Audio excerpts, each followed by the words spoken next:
नमस्कार दोस्तों, news time में आपका बहुत बहुत स्वागत है। वक्फ बोर्ड बिल जो जेपीसी को सौंप दिया गया था, जॉइंट पार्लियामेंट्री कमेटी को, उसमें सत्ता पक्ष ने 14 संशोधन दिए, सब पास हो गए। और जितने भी संशोधन या अमेंडमेंट विपक्ष ने दिए थे, सारे खारिज कर दिए गए। एक तरह से कहा जाए तो हिंदू बैठ के मुसलमानों के मसलों के ऊपर डिसीजन ले रहे थे, ये कहना उचित होगा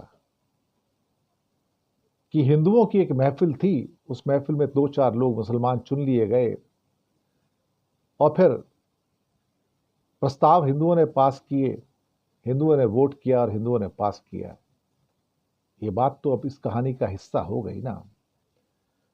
ये कुछ ऐसे ही है जैसे कोई मंदिर बोर्ड का बिल हो, किसी मंदिर बोर्ड का बिल हो और उसके सारे फैसले मुसलमान लें, आपको कैसा लगेगा?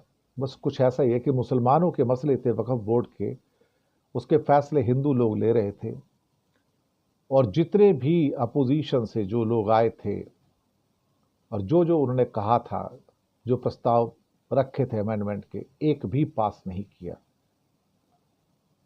तो हिंदुत्व का जो उग्रवादी जो एक रवैया है, ये उसका एक और प्रमाण है। कलेक्टर जो है तय करेगा, डिस्ट्रिक्ट कलेक्टर की भाई कौन सी जमीन वक्फ की है और कौन सी नहीं है। कलेक्टर सरकार का आदमी है, सरकार हिंदुत्व की है, तो वही फैसला करेगा भी क्या होने जा रहा है और इससे ज्यादा क्या हो सकता है। और अब हिंदुओं की जो संख्या है उसमें गैर मुस्लिम की संख्या वक्फ बोर्ड में और बढ़ा दी गई है। आपत्ति थी लेकिन सुनता कौन है? कोई सुनने को तैयार है क्या? अब इंटिमिडेशन की बात होती है, अब धमकाने की बात होती है, हम तो ये करेंगे, तुम्हें जो करना है कर लो। कुछ वैसे ही कि हम तो यूनिफॉर्म सिविल कोड लेके आएंगे, बीजेपी वाले बोलते हैं, अमित शाह बोलते हैं, तुम्हें जो करना है कर लो। सेंटर में नहीं लाएंगे, स्टेट्स में लेके आएंगे, देखते हैं तुम कैसे रोकते हो। तो अगर कोई आदमी तानाशाही पे, गुंडागर्दी पे उतर आए तो कोई क्या कर सकता है? फिर औरंगजेब भी यही करता था, उसके राज में भी ये होता था, खिलजी के राज में भी ये होता था, इब्राहिम लोदी के राज में होता था। तो मोदी के राज में अगर ये हो रहा था तो उसमें बुराई वाली कौन सी बात है? उन्होंने अपनी मनमर्जी की, अपनी मनमर्जी कर रहे हैं। जैसे अमेरिका में ट्रंप अपनी मनमर्जी कर रहे हैं, तो ये अपनी मनमर्जी में लगे हुए हैं, क्या फर्क पड़ता है? लेकिन अब ये देखना होगा कि जब लोकसभा में बिल आएगा तो इसको कितने लोग वोट करेंगे।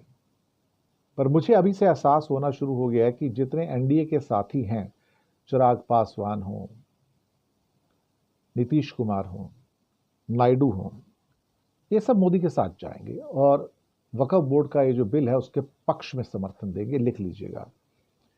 और मुझे इस बात का भी कोई संदेह नहीं है मन में कि इंडिया गठबंधन के कई दल एनडीए के साथ वोट करेंगे और जेपीसी के थ्रू आके ये बिल वक्फ बोर्ड का पास करवा लिया जाएगा, लोकसभा में भी और राज्यसभा में भी। आप देखते रहिएगा, क्योंकि इसको एक सिंपल मेजोरिटी चाहिए, 2/3 मेजोरिटी नहीं चाहिए।